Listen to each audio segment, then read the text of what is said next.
going on, guys, and welcome to another episode of Tank Tuesday, where I focus on aquariums and aquarium keeping in general, but more specifically the focus is going to be on my Florida native 10-gallon aquarium. Hopefully at some point I can get some other tanks and we can kind of rotate around week to week, but for now I've just got this one, so we'll focus on this. So if it's your first Tank Tuesday episode, I'll give you a quick rundown of what this tank is. As mentioned, it is a 10-gallon Florida native aquarium, and the goal is for everything living in there to be native to Florida.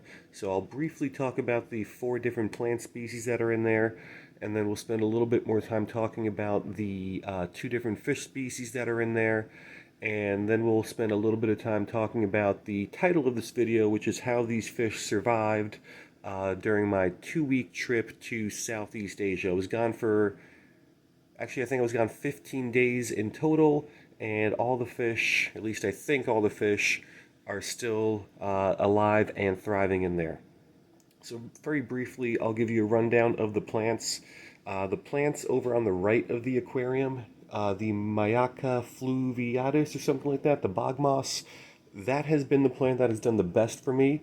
Unfortunately, when I got back from my trip, there was a very bad cyanobacteria outbreak in the aquarium, which is taken care of now, but there was cyanobacteria all over the plants, and the bog moss, it didn't do as well as some of the other plants with the bacteria. The bacteria just kind of covered up all those little leaves, and it had what I think is a hard time just getting enough light on the leaves.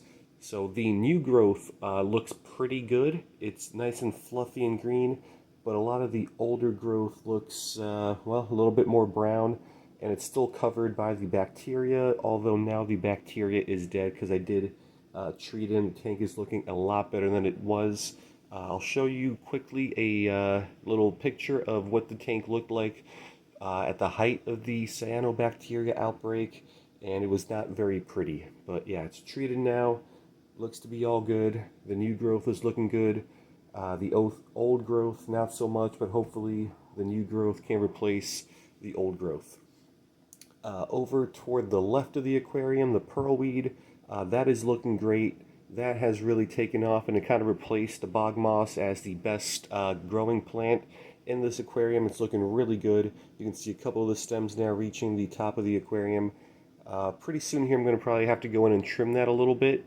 But for now, I'm really liking how it is growing. It's actually starting to spread more toward even the front of the aquarium and toward the right of the aquarium. So that plant is doing really well. Hopefully that, along with the bog moss, can kind of combine to create a very, very thick, very jungle-like appearance in this aquarium. My goal eventually is to not be able to see the back glass at all. I just want a really, really thick, very, very thick plant, almost from all the way in the front to all the way in the back. We'll probably leave a little bit of room in the front just so I have some more viewing area, but I really, really like the look of those really thick, overgrown aquariums.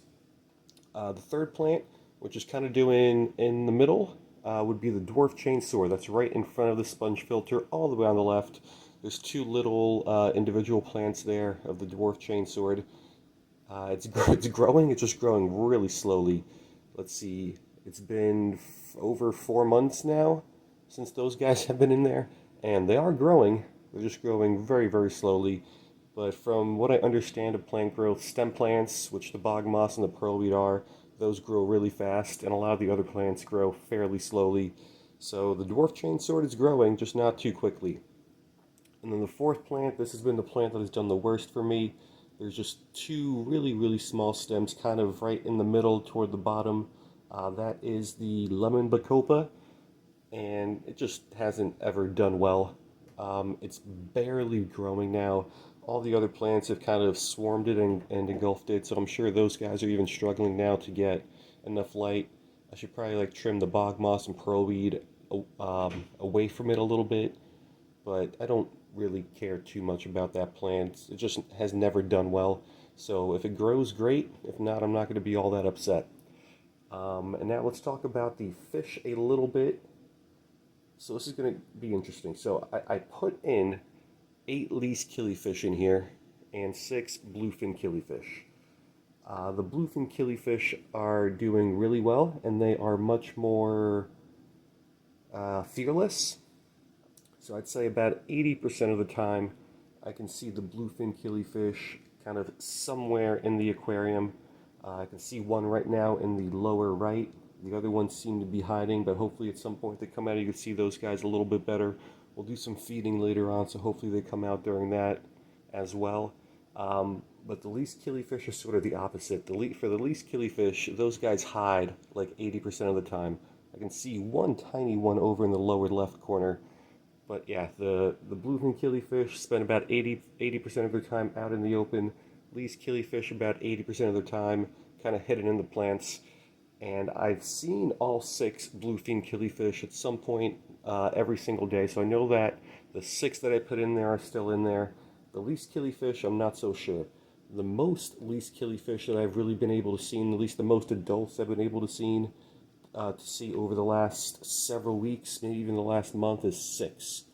So I don't know if I'm just seeing 6 kind of out in the open and there's still 2 more hiding somewhere in the plants in the back, which is totally possible. Or if 2 of them died, I just have never seen any dead bodies, but they could have just, decomposed in the aquarium, and I only have 6 adults left. I'm not sure. I'm hoping it's the first. I'm hoping that all 8 are still in there, and they're just kind of taking turns coming out, and I've only been able to see 6 of them at a time, and the other 2 are still somewhere in there, but I'm really not sure. But then some good news. All 8 of the least killifish are females, which I was disappointed with, but a bunch of them came in already pregnant, and they have been giving birth over the last several months.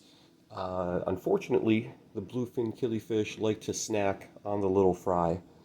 So I'm not really sure how many little fry I've had in here. I would estimate that it's at least 8, because I've seen somewhere around that number, and I've actually personally witnessed the bluefin killifish eat several of the fry. But I am pretty happy that at least one of the fries seems to have made it. I've been seeing it probably every other day or every 3 days for the last 2 months or so, and it's put on quite a bit of size to it, which I am very, very happy with. I was hoping I could get some reproduction out of the least killifish. I thought that would have went out the window when I found out they were all females when I got them, but thankfully they seem to have come in pregnant. They're giving birth, and at least one of them has survived. It's still not massive. It is big enough where the bluefin killifish are probably not going to eat it, but still small enough where the bluefin killifish, if they really wanted to, they probably still could eat it.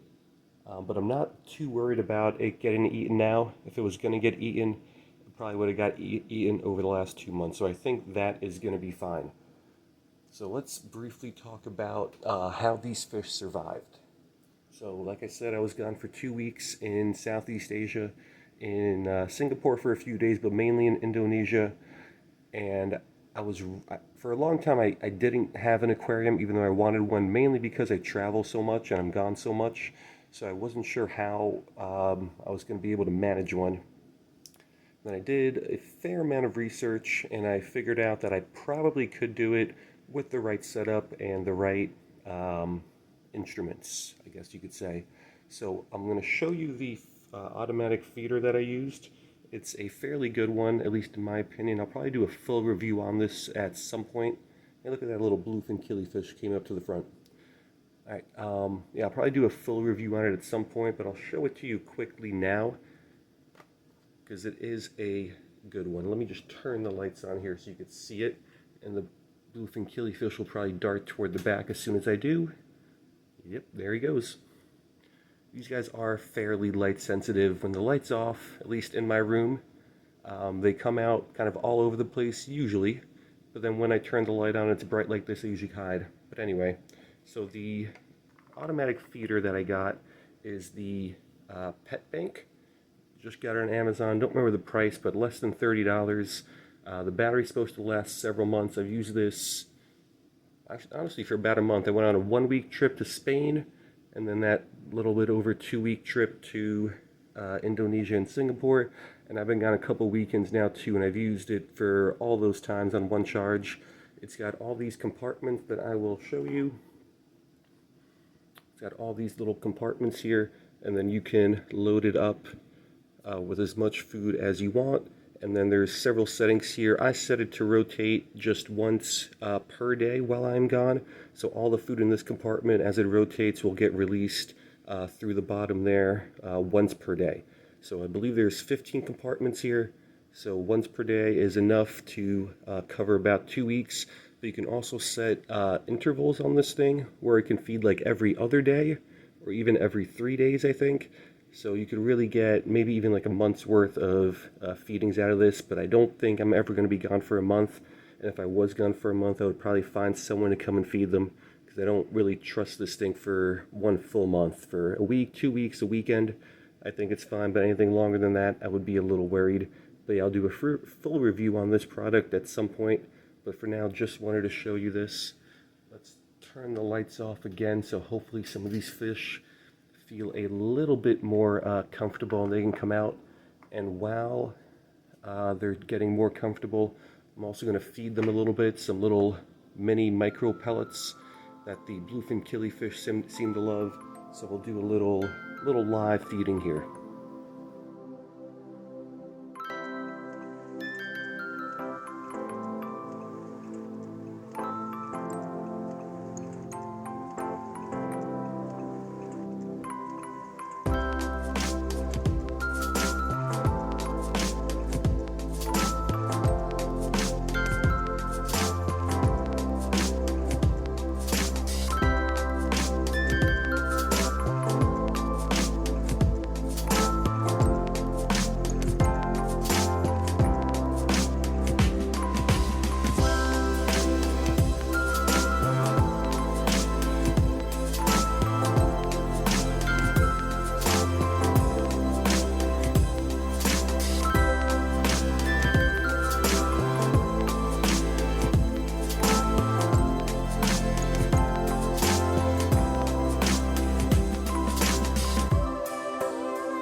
Alright guys, so I hope you enjoyed this feeding here.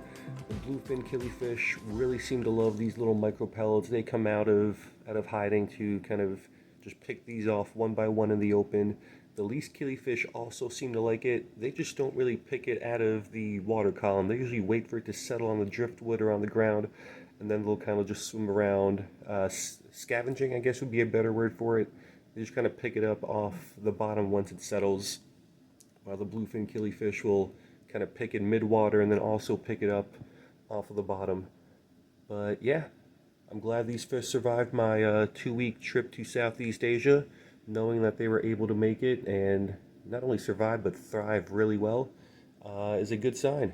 So I'm glad I put this setup together, glad I was able to experience and enjoy fish keeping with my busy travel schedule. So hope you guys liked it, and I will see you next time.